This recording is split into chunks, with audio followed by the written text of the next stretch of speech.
Good morning, everybody. Welcome to today's 1 million by 1 million strategy roundtable for entrepreneurs. 1M by 1M, as you know, is the first and only global virtual accelerator. And our mission is to help 1 million entrepreneurs reach $1 million and beyond in annual revenue. Notice, I did not say we're trying to finance 1 million companies. We are very big believers in bootstrapping. There is, of course, a lot of financing going on in our community, but we also very, very actively support the bootstrapped entrepreneurs. This is the 541st roundtable where we are meeting thus. We started way back when in 2008 and with an experiment that was before the 1 million by 1 million program was launched, which was in 2010. And since then, we've been doing this on a weekly basis. The event is being recorded. Every single roundtable recording is available on our YouTube channel, 1M1M Roundtable. On Twitter, you can use hashtag 1M1M for live tweeting today. Our two handles are 1M by 1M and it's Romana. We publish a lot. These are the call-in instructions. It is a roundtable, not a broadcast, so we want you to participate. I will put the slide back up a little bit later. We have scheduled programming first, but we will have time for open Q&A afterwards. We are going to start today's conversation with Brad Harrison, founder and managing partner at Scout Ventures. Brad, welcome to the show. Thanks. So good to be here. Happy to support your goal of, helping 1 million entrepreneurs get to $1 million. Brad, let's get to know one another and let's introduce you to our audience. Tell us a bit about your background as well as what you're doing with Scout. Sure. So, I would say I've kind of always been an entrepreneur. I grew up in a family where, my dad was an entrepreneur. And so from the earliest stages, from, cutting lawns to painting company, I've always kind of had a business. And then ironically, I wound up going to the United States Military Academy at West Point, studied theoretical economics, and spent 5 years serving as a airborne ranger.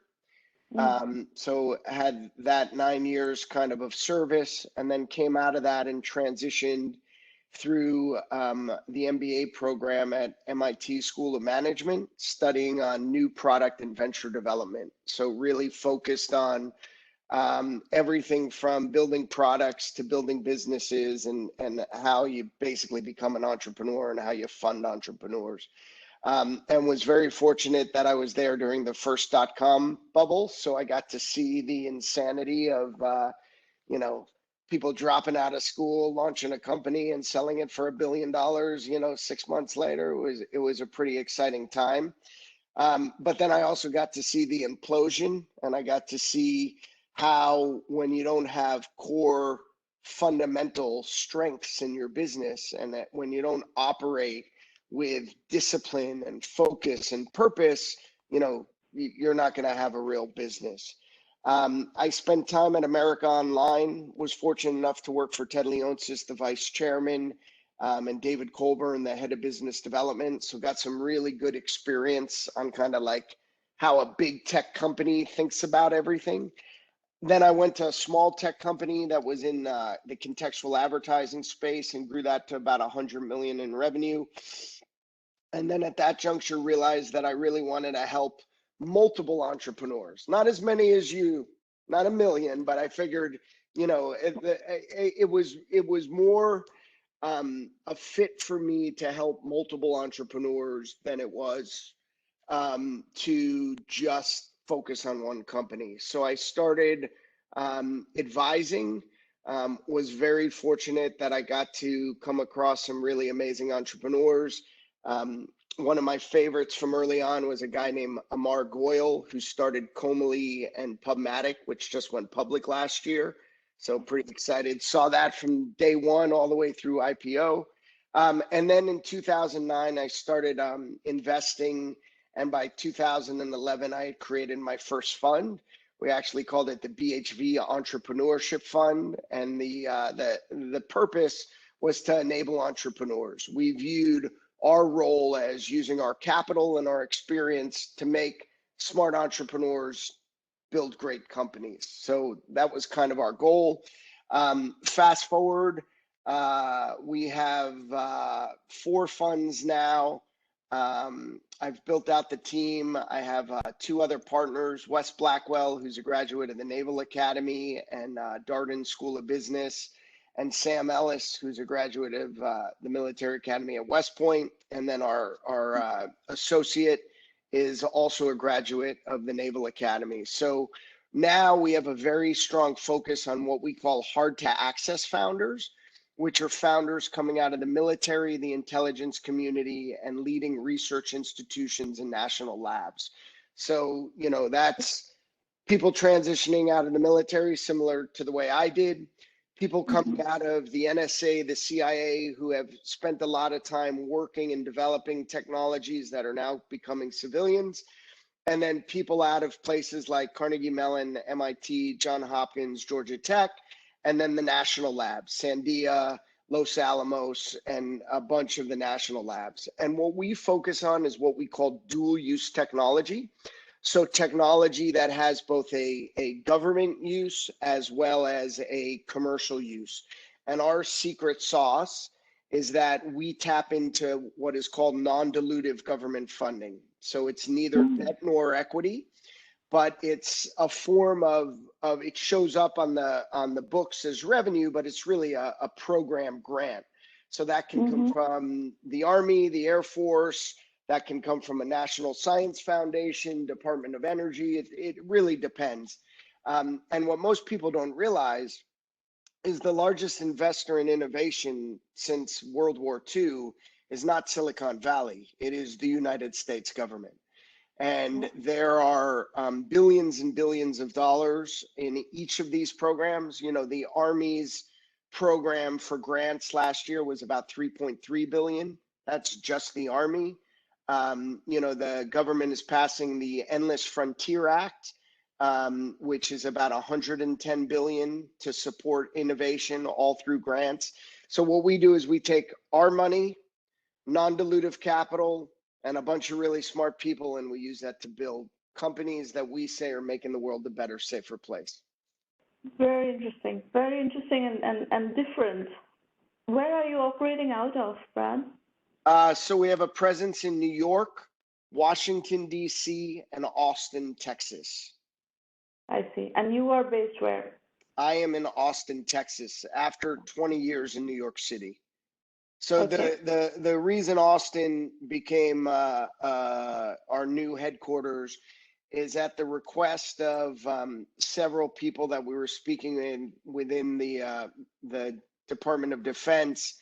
The former Secretary of the Army and the Chief of Staff of the Army had asked us if we would be more involved in what the Army was doing, which was moving the center of innovation from Washington, D.C. to Austin, Texas.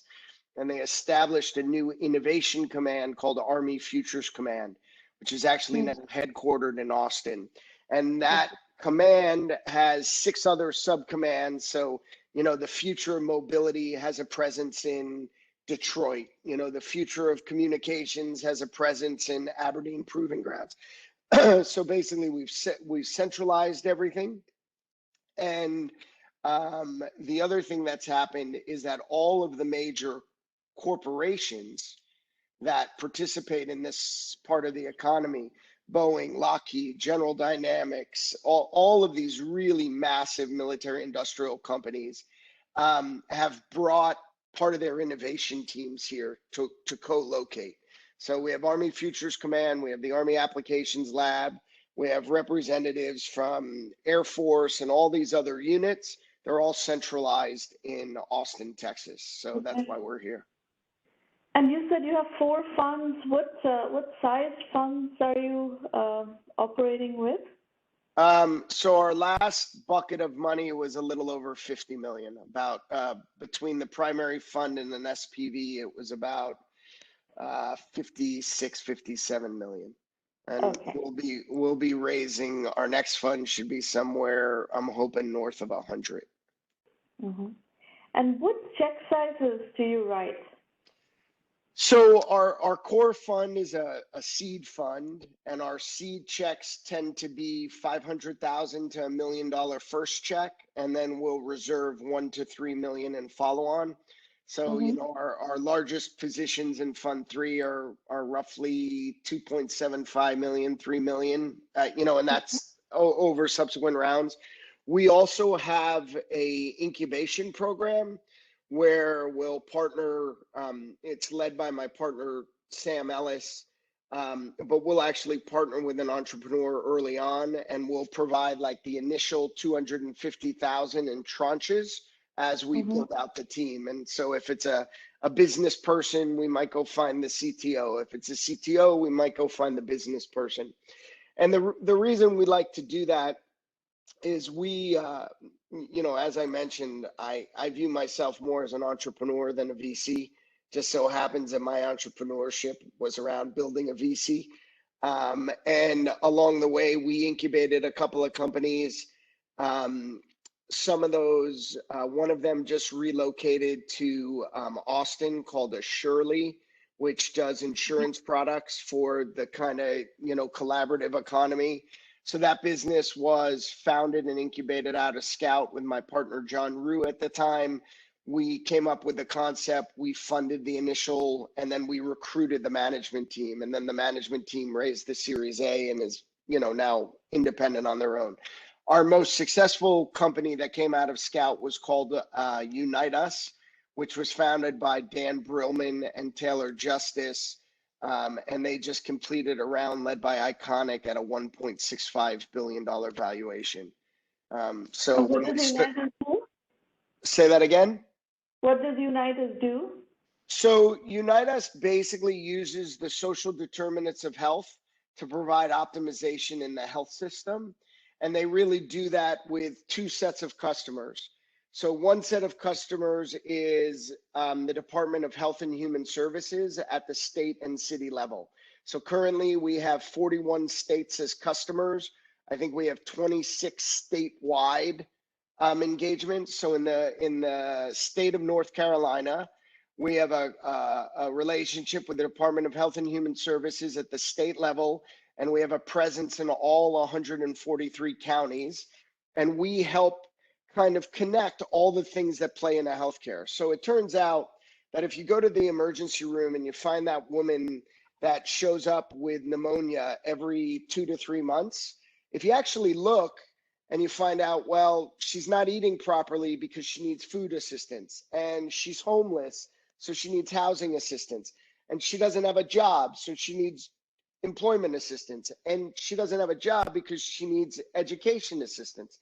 So what the governments are realizing is that they can really lower the burden on the healthcare system by addressing that. And then you layer in the United States, the opioid epidemic, right? Yeah. Which is really a huge crisis that again can be addressed by some of these social determinants of health. So we have Health and Human Services as one of our main constituents. And then on the other side, our customers are Kaiser Permanente, Dignity Health, CVS Aetna, Blue Cross Blue Shield. And what we're doing on that side is using the same technology and adding optimization within the healthcare system. So, you know, it turns out that, you know, you trip and you sprain your ankle, and I trip and I sprain my ankle. If I go to my doctor says, okay, go do PT for 12 weeks. And he writes me a script, and I go to PT, and it costs the insurance company $2,000 in PT. Your doctor says, oh, no, let's send you to a specialist. You then go to an orthopedic. He sends you for x-rays and an MRI. And then at the end of those, you know, 6 weeks of tests, he writes you the same script for 12 weeks of PT. Well, you cost $80,000 on the health system, and I cost $2,000. So they're trying to also predict outcomes by looking at different variables. And ultimately, it's all about data, and it'll ultimately come down to the actual providers, the doctors. But there's also a lot of stuff related to care coordination. So if a patient comes in and they need to get referred to a social worker, the whole platform is now digital instead of paper. Very, very interesting. So, curious, when you work with these state governments on, really identifying opportunities to impact, I guess, socially disadvantaged people, what are you seeing? What is actionable? What are the governments doing with that data? Are they changing policy? Are they introducing programs? What's happening? Excuse me. Excuse me. Allocating money is really the main thing. Sorry. Excuse me. Yeah. 1 sec. Take a moment, no worries.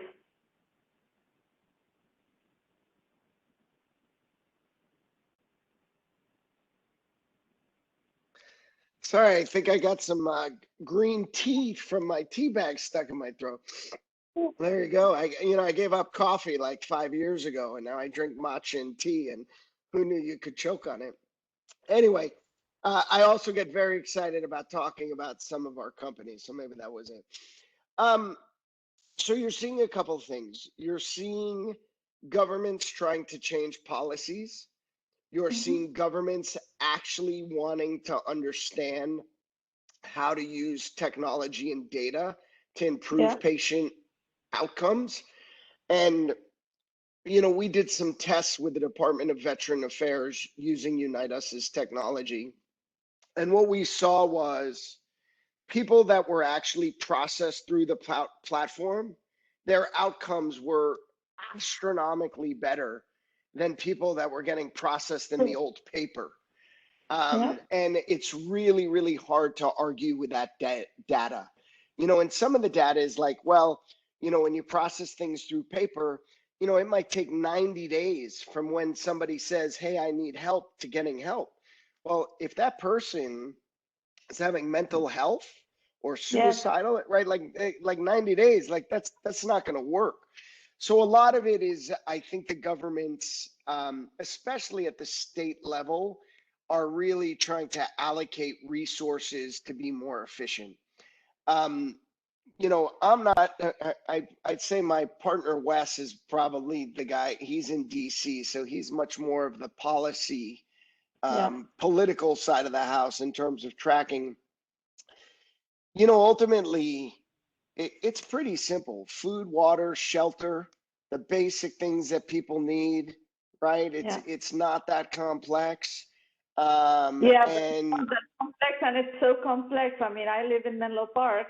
San Francisco is a really large homeless problem, and for years and years and years, the government has not been able to solve this problem, and this continues to be a terrible. I mean, we have the same thing in Austin. So right? Coming back to the more the venture discussion, what do you like to see before writing a $500,000 to $1 million seed check? What do you like to see in the company? Yeah, so we over-index on the founders, right? So our biggest thing is, for us, is chemistry with the founding team, right? So we try to make sure that we have that chemistry. That's probably number one. And in checking that chemistry, I think for us, we plan on being partners with that entrepreneur, at least in the first venture, for 10 to 15 years. And if that goes well, we plan on keeping them in our bullpen forever, right? When you find a good entrepreneur, you want to keep working with them. And so it's a little bit of coachability and compatibility. We want to make sure that there's no issues with integrity or moral code, right? Feeling like we all have the same values is pretty important. That's kind of like the people side. And then from a business, we want to see that the entrepreneur can articulate a clear vision of what they're trying to build and why it's important.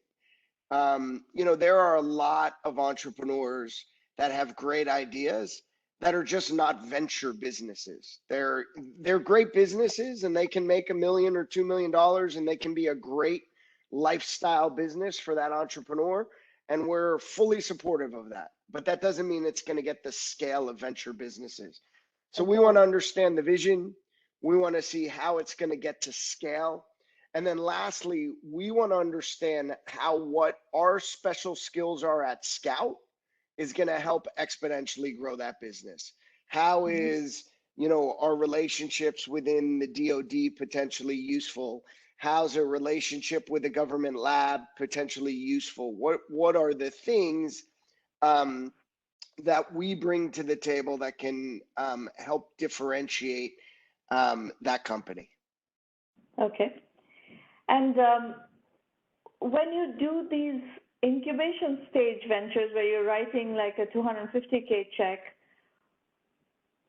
what is beyond all this? What else is relevant for an entrepreneur to be considered for that? Yeah, I mean, I would say in that program, it's kind of really about just the person or people, right? So normally it's their background, what they've done that's relevant to whatever they're kind of thinking about right now. We have an entrepreneur that we're probably gonna move forward with, who had experience at 5 or 6 major companies, had very big budgets, was able to, understand the way those budgets worked in context of growing customer audiences and retention, just had very, very, very experienced relevant with a bunch of brands that were very successful. And out of that has a vision for a product that, he thinks he can build that would help all these emerging brands really more efficiently acquire customers. And so that's Okay. interesting to us. It has some AI involved. He's got a lot of experience, he knows the landscape, 20 years doing it. So we're really looking for relevant experience. And then to some extent, just the intellectual horsepower, right? Being an entrepreneur is a really lonely and stressful job, right? There's, the buck kind of stops with you. So, you're looking for the right, person in the right stage of life. I wouldn't recommend anybody that just had 3 small kids decide to quit their job and become an entrepreneur on that given day. It is like not the best time. Although I was an entrepreneur, before I had kids and while I had kids, and I was very lucky that my wife was super supportive, and she worked, and that that enabled me to take more chances. And so we had our own team dynamic and it worked out. But a lot of it is also being able to commit the cycles. Most of our entrepreneurs in those incubation programs tend to skew younger, single, coming off of some sort of corporate experience in worked at Google or Facebook or some big brand. And how many of, or what percentage of your entrepreneurs follow the path that you took? You did one of the military schools, or your partners, you all did one of the military schools, and then you did MIT for business school. Is there? Yeah, so a couple of things. Yeah, so we launched. We also, my partner Wes and I, with the support of kind of Sam as well, we launched something called the Academy Investor Network.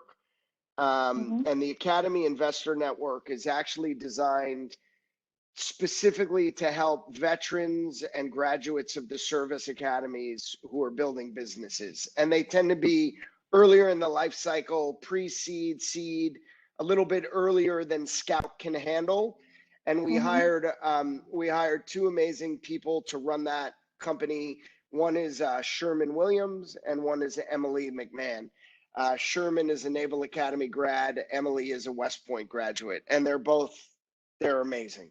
Actually, Sherman's out west right now, helping run Techstars, and he's helping run that program out there with Matt Kozlov.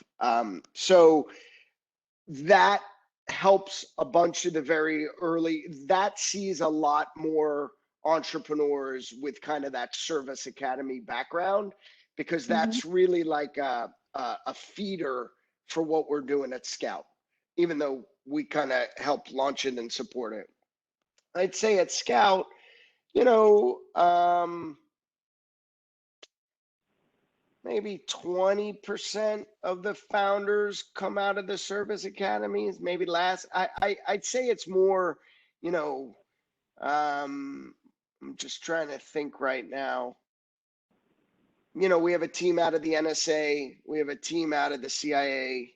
But my question was a bit more like, what percentage of these kind of backgrounds, the military or government services background, have a combination of a stint at a major university like you did?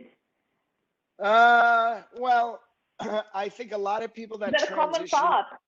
Yeah, well, listen, I think a very traditional path to transitioning out of the military is to go to grad school, right? Like Okay. that is a common path. that is a very common path if you're getting out early in your career. If you're getting out after 20 years, you've probably already gotten a master's or a doctorate while you were in the military. So you've already done that, right? So I think a lot of them have done that. The national labs population tend to not have the military background, but most of the people that have been in the national labs, you know, spent 10 years at Los Alamos, right? And they worked under whoever was the pioneer in technology X or so, you know, we have 4 quantum computer companies, or quantum technology companies. It's only one does computers. And, you know, one of those is out of Toronto. One of those is out of Berkeley. One of them's out of Texas. And the other one is out of New Mexico. And so one came out of Los Alamos. One came out of Berkeley. The one out of Toronto had some different universities involved. And the one out of Texas was just a bunch of people that had worked at Apple for 25 years, you know, like people that had really had lots and lots of experience. Okay, very interesting. Very interesting snapshot and segmentation of the entrepreneur population.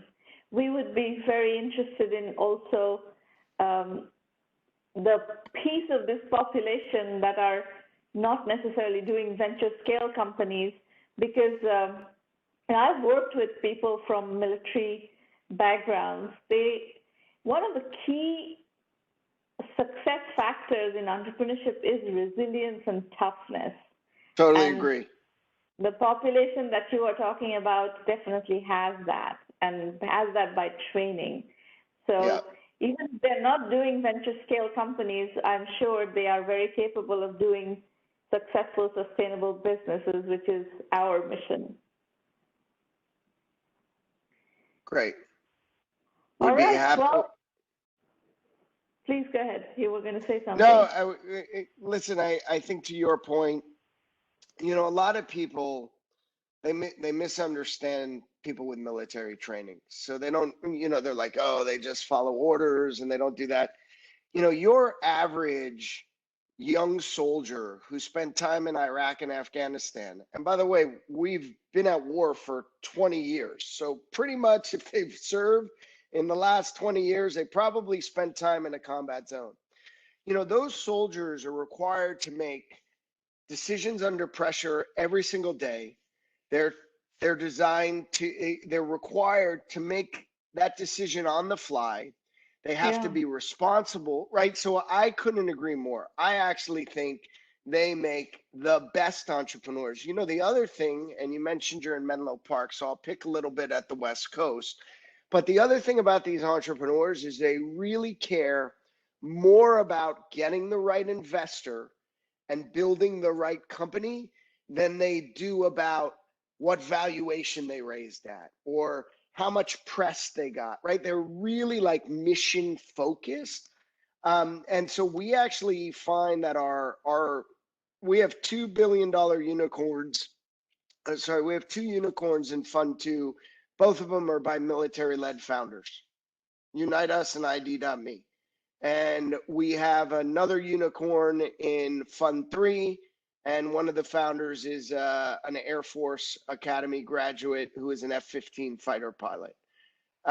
So if you look at our data, we're seeing the results out of that population. See, I'll give you a bit more about how we think about entrepreneurship, which I think is synergistic with what you're saying. Our definition of entrepreneurship is customers, revenues, and profits. Financing is optional, exit is optional. So if you take that lens, valuation and press and all of these things matter less. What matters more are the fundamentals of can you actually build repeatability in your business such that you can constantly sell whatever product or service to a large population of people to grow your business. And I think the point that besides resilience and toughness, there's also the discipline factor. Because when you're trying to build repeatability in a business, it's not like you're inventing brilliant stuff every day. What you're creating is discipline and process in an organization such that a whole bunch of people can follow that process and successfully execute on your objectives, tasks, missions, all of those across every level. The trick of that is discipline and regularity. It is not necessarily being a genius. Totally agree. Totally agree. Couldn't agree more. And listen, those customer revenues and profits, right? Like that's the same thing we focus on. Right. It's whether or not they take money from us to accelerate the growth of any of those areas, is really what it comes down to. But there are a lot of really smart people that can build great businesses and be very, very happy, by just being consistent and doing it over and over again. Yeah. Very good. Let's listen to Esteban. Thank you for your comments and sharing this unique snapshot of the entrepreneurship universe, Brad. It was a pleasure listening to you. Esteban, what are you up to? Let me actually introduce the entrepreneurship pitch session, parameters a little bit. If you are pitching today or later, just remember this is a safe working session. This is not entertainment. This is not Shark Tank. We're not trying to create some, sensationalizing factor here. We are just trying to work and finding points through which you can accelerate your journey. You can disagree, no problem. It's your venture. You'll do what you want. We'll try to give you, insightful comments about what would help your business. Okay, let's go to Esteban and listen to atexto. Thank you, Saramana, for having me. Thank you, Brad. Let me introduce myself. I am Esteban Gorupicz, founder and CEO of atexto, and I started my journey 15 years ago. I was running a professional services agency for audio transcription, and we started to utilize technology to outsource human labor through crowdsourcing, and we developed a platform to outsource human labor related to audio transcription. And then I spent 10 years struggling with the problem of quality related to crowdsourcing, and then I taught myself to write software, and I developed a new approach to automate annotation tasks through a crowdsourcing environment. And then I was accepted to accelerate atexto by 500 startups, being a solo founder, and then I moved initially to Mexico from Argentina thanks to the support of my wife. I'm having a 1-year-old kid. And recently I moved to the Bay Area to continue developing atexto. Please, Ramana, go to the next slide. Esteban, and the product we build. Argentina? I'm sorry, what? Are you originally from Argentina? Yes, I born and raised in Argentina. Yes. All right. So the product we are building is a a speech training dataset management tool for machine learning teams, for data science teams, to help them improve the accuracy of speech recognition systems. Okay. And the problem we are solving is the problem of accuracy, or better say, the lack of accuracy related to speech recognition engines, because this is the main roadblock, the main barrier to voice adoption worldwide. And that represents a market opportunity of about $35 billion a year in software and data and services related only for speech recognition. So we are building this software platform. Next slide, please, Ramana. And next again, please. And as I said, I founded atexto 3 years ago, and we started to gain traction with companies in the Bay Area. So I moved here. Our clients, last year we had revenues of about $500,000. This year we are targeting $1 million in revenue. We already raised $1 million in seed funds from VCs and angels. And our clients are companies, next slide please, are companies like Medallion and Microsoft, and they are utilizing our software platform to compare different speech-to-text engines, and also to customize, and also to visualize different training data sets, and handle things like bias and the complexity related to speech data. And also they are running annotation of this raw data, and also they are licensing data with us, and ultimately the final outcome of our work and our software is to build more accurate speech recognition applications at their end. Next slide, please. And we are doing this running on a hybrid business model. We started as a labeling services company a few years ago, and then we build some kind of whole product strategy, building software around the labeling services and the crowdsourcing facility, and now we are licensing data sets for speech recognition. That is our only one use case. We are doing this for speech recognition, not for computer vision, not for all other use cases. And now we are running this hybrid model where our clients can label data utilizing our crowdsourcing platform. They can buy data sets for the customized for the internal use cases. They are paying us different subscriptions to utilize our software. And ultimately, we launched some kind of all-in-one API for speech recognition engines, where our clients can connect to every API, ASR API, that is automated speech recognition APIs, and we are handling the complexity of accuracy and training those systems. Next slide, please. So we have a client acquisition strategy. We learned a lot in this year about business culture, about how to acquire these logos I mentioned: Microsoft, Medallion, SalesLoft, VoiceBase. Those are companies building or customizing their own speech recognition technologies. And we have 4 pillars to acquire new clients. First of all, we are running speech recognition sports. That is some kind of American Ninja Warrior adapted to speech recognition, and we are running this show through YouTube and social media, putting to compete Amazon versus IBM, Watson, and so on. And we are generating awareness and passion around our brand.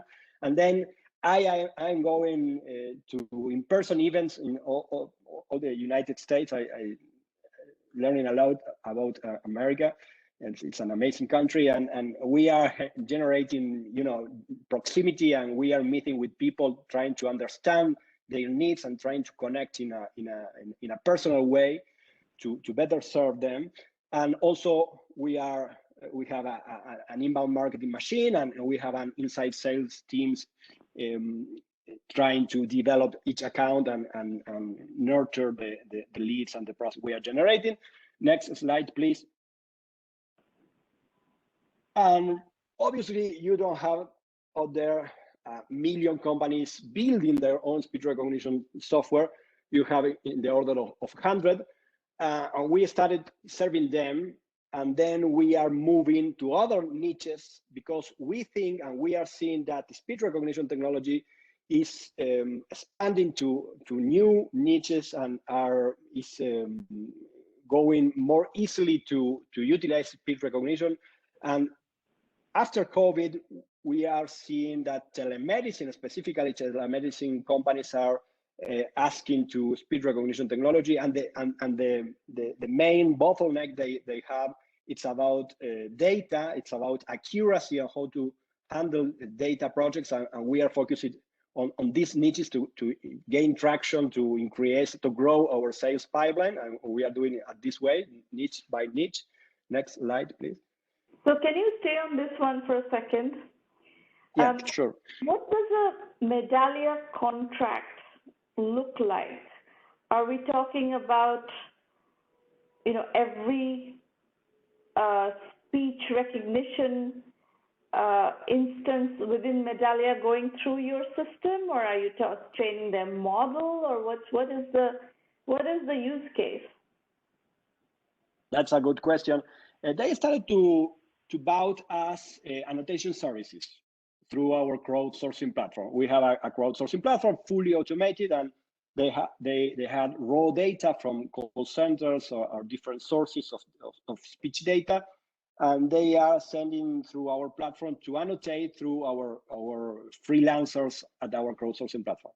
Last year, with GDPR in Europe and Privacy Shield in the United States, it's more complicated to utilize raw data from production environment, from the real world, from the clients, because of PII and personal information and this kind of thing, privacy and this kind of thing. So we started we build a software product to collect new data sets for them and other companies. So last year, they started to consume our data sets, to license our data sets through our platform. Obviously, by delivering these products and services through a software platform, they started to utilize our UI to make their own annotations, to make splits at the data sets, to iterate faster different machine learning models and so on. So we started to license this software platform to do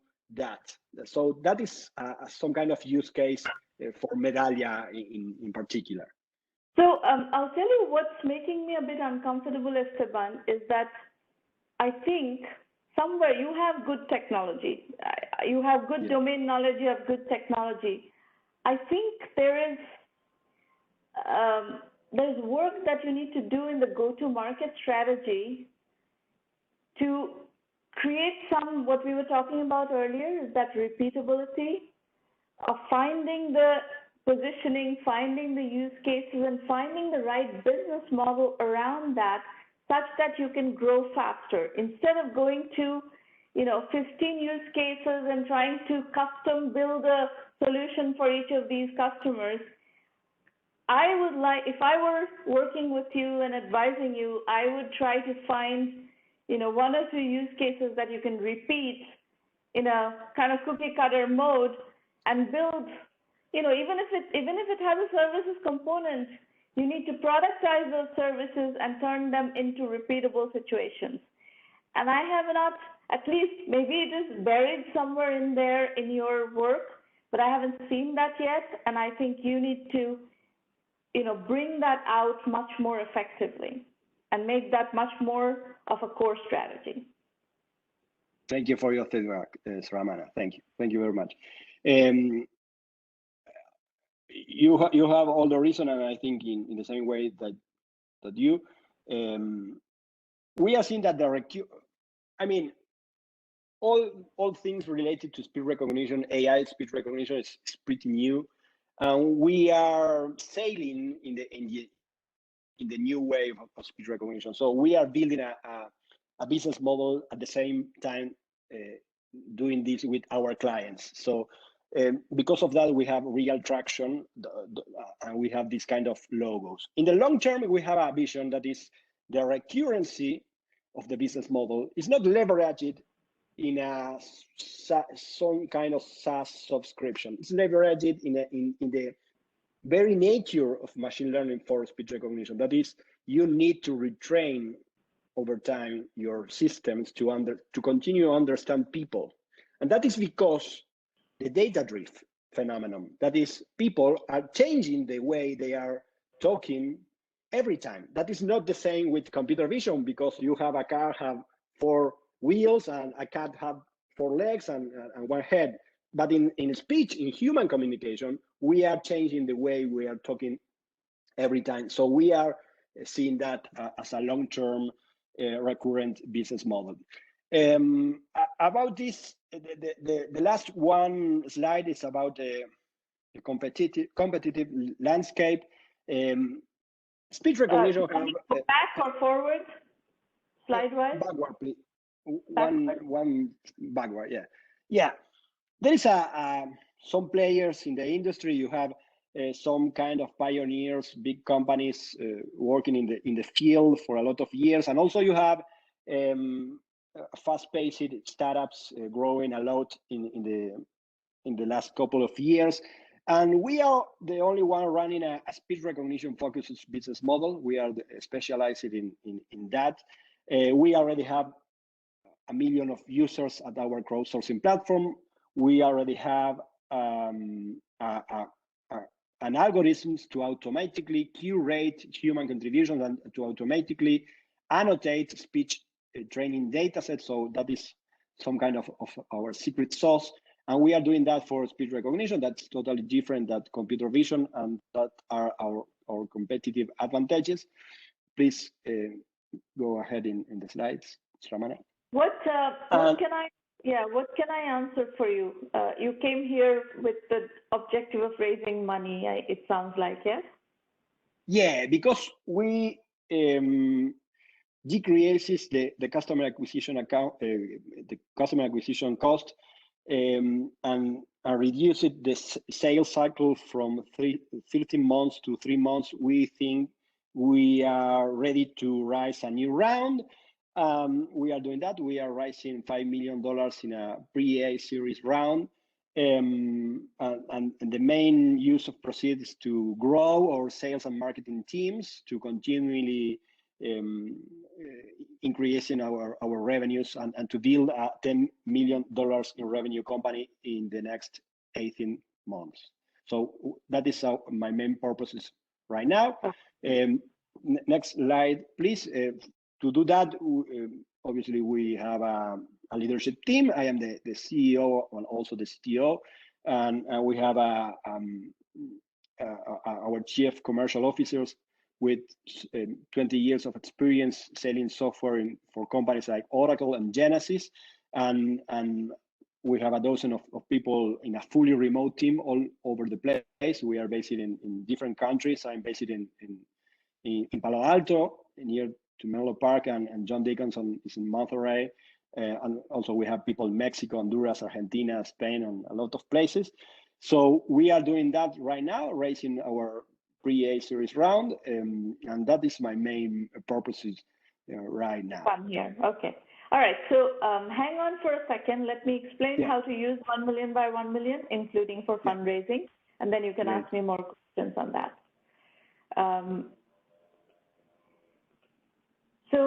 Folks, what you can do is go to 1Mby1M.com, and all our resources for 1M1M are available there. This is a fully virtual program. You can be anywhere in the world, and we are happy to work with you from anywhere in the world. In terms of free resources, our blog is free, and a lot of people over the years have followed the blog and learned a lot. The Entrepreneur Journeys book series consists of 12 books. It's actually based on the Entrepreneur Journey series on the blog that is still available for free.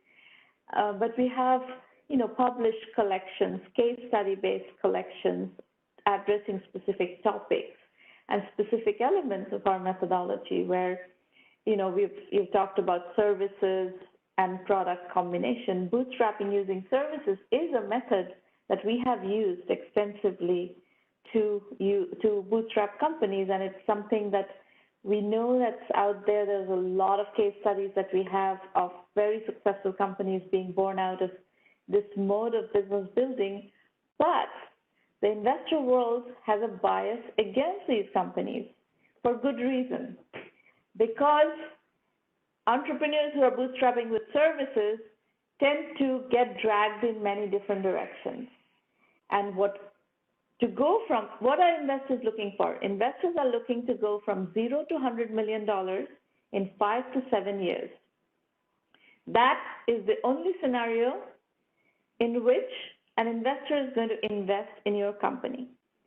So you have to show repeatability of what is the use case or suite of use cases that are going to get you that repeatability. You have to understand the go-to-market strategy of that use case, of that particular pain point, and really position the company sharply to be able to close money. And very often, bootstrapping using services companies don't succeed in doing that, at least not early on. Later on, maybe they can find that rhythm, but early on they don't. And that's why bootstrapping using services companies sometimes have difficulty raising money. Anyway, so this is just one of the resources you can look at. These roundtables happen every week. Our full acceleration program is 1M1M Premium. So if you are looking to raise money and want our help in raising money, you're going to need to be part of the premium program. We will, just by joining the program, you can't automatically get access to the investor network.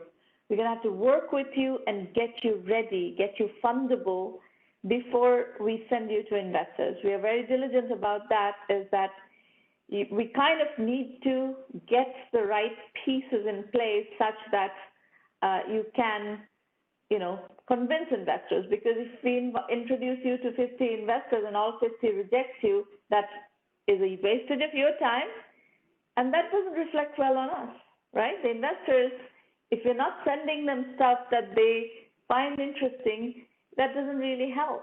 So we try to, really work with you and get you to a point where you will at least get a good hearing and be taken seriously by investors. And often we see that people who come in to the program need quite a bit of work before getting to that stage. So just be aware of that, but the program very much is used for fundraising. A lot of people use it for fundraising. We just raised money for a company in Seattle. Very good, interesting set of conversations. We learned from the rounds. We, go through the process of iteration and everything, because there is a back and forth that you always experience in fundraising.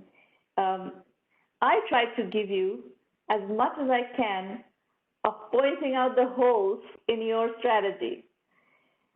But when you go out there may be more holes that I haven't pointed out, and we're going to have to process that as well. So that's just the reality of fundraising. We do give you extensive methodology guidance. So as part of the premium program, you will get a lot of coaching and guidance on those pieces that's like, TAM analysis. You're going to have to raise money, you have to do a thorough bottom-up TAM analysis that investors can stand behind and that you can defend in investor due diligence. That TAM usually is not 35 billion. 35 billion is a top-down TAM. A bottom-up TAM is a whole different ballgame, and you have to be able to establish a model against which investors can, reasonably say, okay, if this is the TAM, we get this much market share, and this is how we grow. So yeah, we can go from 0 to 100 million in 7 years. You have to create the framework against which investors can make that decision. If you expect that investors are going to make that analysis, No, they're not going to. They're going to evaluate your analysis and see if they agree with your analysis. They're not going to do the analysis themselves. So that's what we will. We will help you with, iterating on that analysis and get you to a point where you have a solid story against which to raise money. So I also suggest there is a free self-assessment tool on the website. These are the due diligence questions that investors will ask you. So try to see if you can answer these questions. And if you get stuck, you have two options. Either you can join the program, the premium program, or you can do 1Mby1M Basic, which gives you access to the curriculum-only version of the program, and you can just start doing curriculum and start doing your studying on your own and learning methodology, plugging your methodology gaps on your own. That's fine too. Depends on timeline. The advantage of premium is that every week you can come talk to me. And that is a big advantage because then you get the coaching on an ongoing basis. There is a free bootstrapping course on the blog that's pinned to the top. It's going to take you less than an hour to do, but I strongly recommend that you do it because you have to do a certain amount of bootstrapping before investors are willing to work with you. So just be aware of that factor, and I do a pretty good job of explaining to you what we are looking for. We've done something else recently to further democratize entrepreneurship education and access to entrepreneurship education. We have released 25 Udemy courses based on the 1M1M methodology. These are priced in the $40 range. They're 3, 4, 5, 8-hour courses. There are a few that are a bit more expensive, maybe $80. But Udemy offers very, very strong discounts. Like if you keep an eye on Udemy promotions, you can acquire 10 courses for under $100. They'll give you like $9.99, $12.99 kind of pricing. So that's just part of our effort to democratize entrepreneurship education. If price is an issue for you, definitely go look for Udemy courses, and you will also find learning materials there. As I said, 1M1M Basic is curriculum only. You'll find all our curriculum there. That's $99 a month. So that's it. You can go to the website, dig around, understand what's the premium program, what's the basic program, what to expect. There are lots of FAQs, video FAQs. The curriculum is described in great detail. We do case study-based training. We have over 1,000 successful entrepreneurs who have participated, and since you're from Argentina, Esteban, very early on, we did the case study of Mercado Libre. I don't know if you read it. So it was very funny because in 2007, I was working in my office, and I got a call from a random person whom I did not know. And he said, I am the investor relations officer of Mercado Libre. Have you heard of Mercado Libre? I said, no, I haven't heard of Mercado Libre. It was the summer of 2007. I hadn't heard of Mercado Libre. He says, well, my CEO is an avid reader of your blog. So he wants to know if you're willing to come to Buenos Aires to spend a week with us doing our strategic planning facilitation. I said, oh, I love Buenos Aires. I've actually spent a lot of time in Buenos Aires, so I would love to come to Buenos Aires and let me learn about Mercado Libre. Well, it turns out Mercado Libre was a fantastic success story, one of the first out of Latin America. So I did go down to Buenos Aires, and I did one of those early strategic planning weeks of Mercado Libre. I had the entire leadership team of Mercado Libre spend a week with me at the headquarters in Buenos Aires, and it was really great fun. So we do have, we've since really enhanced our coverage of Latin America. In fact, there is a course in Udemy that two courses in Udemy on Latin America. We published a course on Latin America, how investors think, and we also did a course on case studies from Latin America entrepreneurship, of which we have a lot now. So anyway, but in general, our whole approach is case study based. I'm not pulling any of my ideas out of my hat. Everything that we publish, every methodology piece that we have put out there is based on extensive research, extensive case study development, and supported by extensive case studies. So you're not just learning from me, you're learning from very, very successful entrepreneurs, including over 100 unicorn companies and hundreds of investors. If you look at the investor interviews that we have published over time, there are hundreds of investors who have been part of this program, who have come and taught here and discussed their analysis of the market. So when it comes to investor introduction, we pay a lot of attention to investor-entrepreneur fit, right? You have to understand what is in the head of the investor whom you should go to, who is willing to look at what you have to offer. Our methodology remains bootstrap first, raise money later. And we do a lot of PR for our company just because we have a lot of clout in the media. We have a big community. So free roundtables, we have 2 more in August and 3 in September. Actually, probably more than 3 in September, but these are just the next 5 roundtables coming out. We have time for more Q&A. So Esteban, if you have more questions, feel free to speak up. And if anybody else has more questions, feel free to speak up. Yeah. First of all, thank you very much for your feedback. I mean, life is an incredible opportunity to learn a lot of things, but in my case, I learned a lot doing these one-on-one sessions with people all over the place. So thank you very much for your feedback. That is very useful for me. I need to take a look on your offering because I am interested in some parts of that. Right now I am running my fundraising process. I am asking for introductions. I'm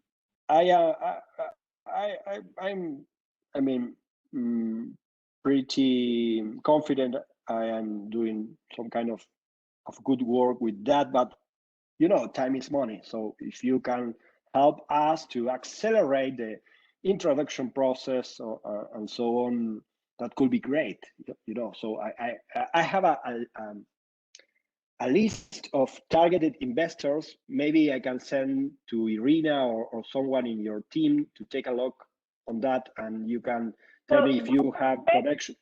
Don't expect to have a lot more interaction with us unless you're in the program, because we have to be able to run a program that is scalable and manageable for us. So if you have to do a lot of work if you're not in the program, it just kind of doesn't work for us. If you have questions about how the program works, feel free to call Irina and talk to her, but don't send her stuff to look at and think like that. Get your questions answered, look at the website, get your questions answered. Typically the experience with our program is in one afternoon, I can introduce you to 30 investors because I have the relationships. But before I send you to those investors, I need to get you ready. So that's where I have not seen your investor pitch, but from what I have seen in what you showed today, it is not ready to go to investors. So just be aware of that I will be taking you through a very rigorous process of getting you ready before I send you to 30 investors. I'm happy to send you to 30 investors, no problem. And you're doing an AI venture. Right now, we have a very large percentage of our investors looking for AI companies. So all that is perfect. But your pitch is not ready, is my guess. Okay? Yeah, thank you. Yeah, I realize that. Thank you for your feedback. So at my end, I think I don't have more questions. Very good. Okay, folks, I think I don't see any other hands up either for questions. Very interesting session, and I actually really enjoyed listening to Brad's description of the world of government and people coming out of military academies. It's a whole universe of people who actually have tremendous discipline. And I have great respect for this universe of people. So it's interesting that there is such a concerted effort to support this universe of people, because I do think they have all the characteristics of being very successful entrepreneurs. All right. Well, I will see you next week. Be well, be safe, everybody. Delta is spreading like crazy in very, very, extensive parts of the world, and even double vaccinated people are getting the infection. So please stay safe, keep your friends and family safe, and I will see you soon. Bye.